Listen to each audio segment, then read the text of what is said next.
Dinas Pangan Pemkot Bandar Lampung mengaku saat ini pihaknya belum menemukan adanya calon kepala daerah atau cakade yang mempergunakan beras sebagai alat kampanye. Di Indonesia, tak terkecuali di Bandar Lampung, bansos beras biasanya menjadi suatu alat kampanye cakada untuk menarik simpati masyarakat pada pilkada. PLT Kepala Dinas Pangan Pemkot Bandar Lampung Muhammad Yusuf membenarkan timnya belum menemukan cakada yang menggunakan beras jelang tahapan kampanye pilkada tahun 2024 ini. Ia mengaku saat ini Pemkot Bandar Lampung memiliki tim pengendalian inflasi daerah atau TPID, dan TPID sampai saat ini belum menemukan atau menjumpai cakada yang menggunakan beras pada kampanye. Dia juga mengaku pihaknya selalu memantau di pasaran terkait ketersediaan beras.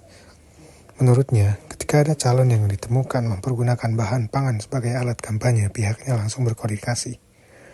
Hal itu tentunya dilakukan untuk menjaga ketersediaan. Apakah nanti ketersediaan masih cukup atau tidak?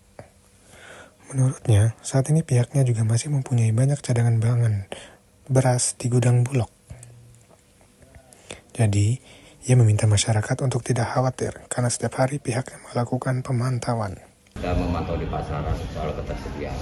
Kalau ada calon yang mempergunakan bahan pangan sebagai salah satu media untuk dia berkampanye, kita tetap berkoordinasi dengan Bulog dan sumber-sumber pemasok lainnya untuk menjaga ketersediaan di pasar. Tapi sampai dengan saat ini kita belum jumpai itu gitu, dan itu bisa berpengaruh ke harga. Tapi yang perlu diketahui juga, cadangan di gudang Bulog juga di FREA, Divisi Regional Lampung, itu cukup. Kita tidak khawatir. Berarti antisipasinya kita akan terus melakukan pemantauan ya, untuk ini Pak? Pemantauan kita selalu setiap hari. Kita Dinas Perdagangan, Perekonomian, semua melakukan pemantauan setiap hari soal ketersediaan dan harga, dan selalu terlapor ke pusat.